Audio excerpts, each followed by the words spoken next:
दोस्तों आज के इस वीडियो के अंदर मैं आपको बताऊंगा कि अमेज़ॉन के सेलर पैनल पर जो पेमेंट आपका होता है, यानी कि पेमेंट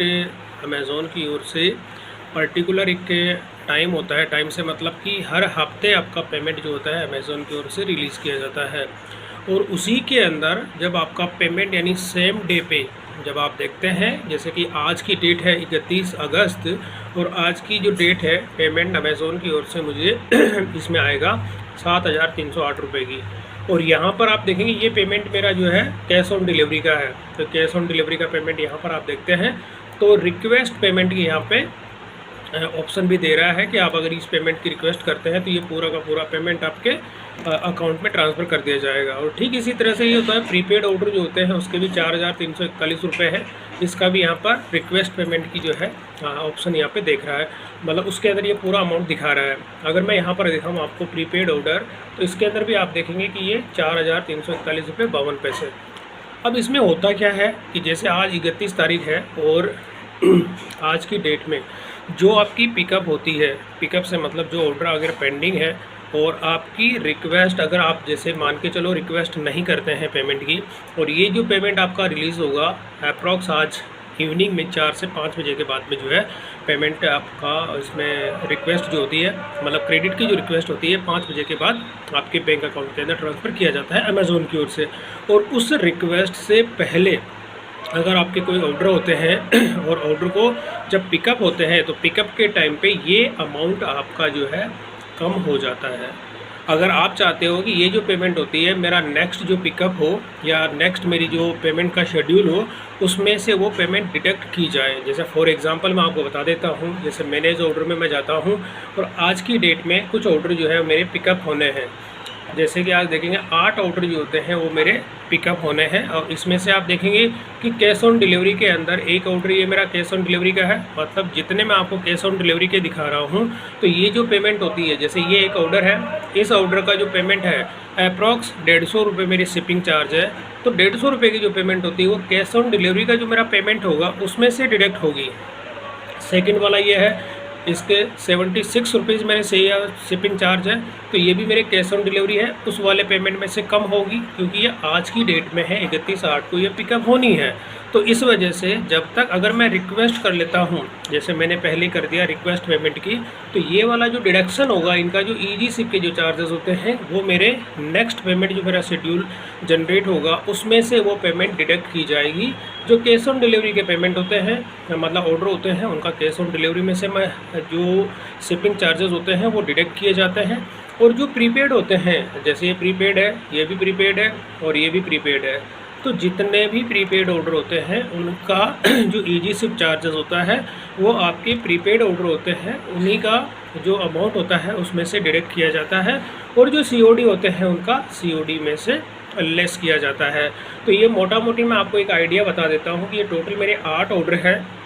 8 ऑर्डर का शिपिंग चार्ज अप्रॉक्स 1100 से 1200 रुपये मेरे इसका ईजी शिप चार्जेस है। तो अगर ये जैसे आप देखेंगे 31/8 को यानी आज की डेट में इनको पिकअप होनी है, सारे के सारे ऑर्डर आज की डेट के हैं और ये 8 ऑर्डर है। अब इन 8 ऑर्डर का अगर जैसे मैं पेमेंट आपको दिखाऊं, जैसे मैं पेमेंट पे चला जाता हूं, अब मेरे टोटल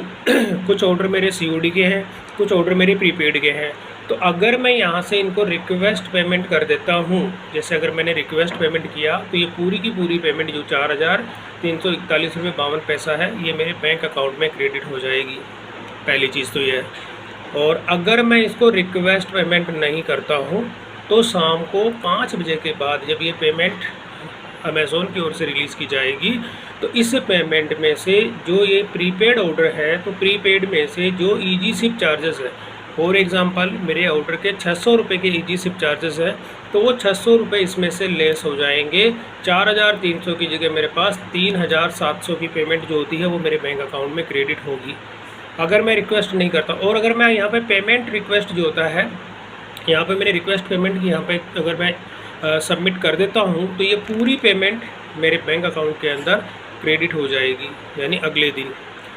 और बाकी जो इनके जो चार्जेस होते हैं जो यहाँ पे प्रीपेड है वो मेरे अगला जो पेमेंट यहाँ पे सर्कल जनरेट होगा टोटल, जैसे आप देखेंगे 30,000 की पेमेंट जो होती है ये मेरी टोटल अमेज़ोन के पास है, उसमें से 4,000 की पेमेंट ये हो जाएगी, मतलब 11,000 निकल जाते हैं, तो अप्रॉक्स 19,000 की जो पेमेंट होती है उसमें से फिर वो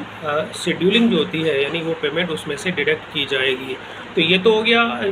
प्रीपेड ऑर्डर होता है उसके केस में। अगर सेम यही होता है कैश ऑन डिलीवरी के केस में, और कैश ऑन डिलीवरी के केस में अगर मान के चलो मैंने बताया कि 600 रुपये अगर मेरे कैश ऑन डिलीवरी के ईजी सिप के जो चार्जेस होते हैं, तो सेम प्रोसेस वही होता है। अगर मैं रिक्वेस्ट पेमेंट कर देता हूँ तो ये पूरी पेमेंट 7,308 की मेरे बैंक अकाउंट में क्रेडिट हो जाएगी, और 600 रुपये का जो ईजी सिप चार्ज होगा वो मेरे नेक्स्ट जो रेस्ट अमाउंट बचेगा उसमें से वो जो सर्कल जनरेट होगा अगले हफ्ते का, उस केस में से वो डिडक्ट की जाएगी। तो ओवरऑल कहने का मतलब ये है कि अभी मेरे को जैसे आज की डेट में 11,000 की पेमेंट होती है, 11,600 की ये अमेज़ोन की ओर से रिलीज़ की जाएगी, लेकिन उससे पहले जब मेरी पिकअप हो जाती है, अगर ये पिकअप नहीं होते हैं तो पूरी पेमेंट आ जाती है। अगर सेम डे पे आपकी कोई पिकअप रहती है तो उसका पेमेंट जो होता है इसमें से डिडक्ट करके COD वाले ऑर्डर होते हैं उनका COD में से डिडक्ट किया जाता है, जो प्रीपेड होते हैं उनका प्रीपेड में से, और बाकी का जो रेस्ट अमाउंट होता है वो आपके बैंक अकाउंट में क्रेडिट कर दिया जाता है। तो लेकिन ये तभी होता है जब आपके सेम डे पे अगर कोई पिकअप ऑर्डर होते हैं तो अमाउंट इसमें से डिडक्ट किया जाएगा, अदरवाइज़ ये पेमेंट डिडक्ट नहीं किया जाएगा। तो दोस्तों ये था अमेज़ोन का जो पेमेंट होता है। अगर यहाँ पर आप उसकी आपको रिक्वायरमेंट होती है पेमेंट की, तो इससे पहले भी आप जो होती है ये पेमेंट जो सेम डे पे आपको पूरा पेमेंट देखने को मिलता है। जैसे आप देखेंगे आज की तारीख में 31 तारीख है, तो पूरा का पूरा पेमेंट आपको यहाँ पे जो है रिक्वेस्ट पेमेंट की इसमें दिखाता है। अगर ये डेट आगे पीछे होती है, आगे का मतलब होता है कि अगर जैसे 31 से पहले अगर आप चेक करते हैं तो ये अमाउंट आपको पूरा शो यहाँ पे नहीं करता है। तो ये प्रोसेस है। अगर दोस्तों पेमेंट की आपको रिक्वायरमेंट होती है तो आप इसको रिक्वेस्ट पेमेंट करके पूरा का पूरा ले सकते हैं, और बाकी के जो पेमेंट ऑर्डर आपके सिप होते हैं उनका जो पेमेंट होता है वो अगले पेमेंट सर्कल के अंदर वो डिडक्ट करता है। तो दोस्तों ये था अमेज़ोन का जो पेमेंट होता है उसके बारे में मैंने कुछ इन्फॉर्मेशन आप लोगों के साथ में शेयर की है। तो दोस्तों वीडियो पसंद आई तो इसे लाइक और शेयर जरूर करें, और मेरे चैनल को सब्सक्राइब करना ना भूलें।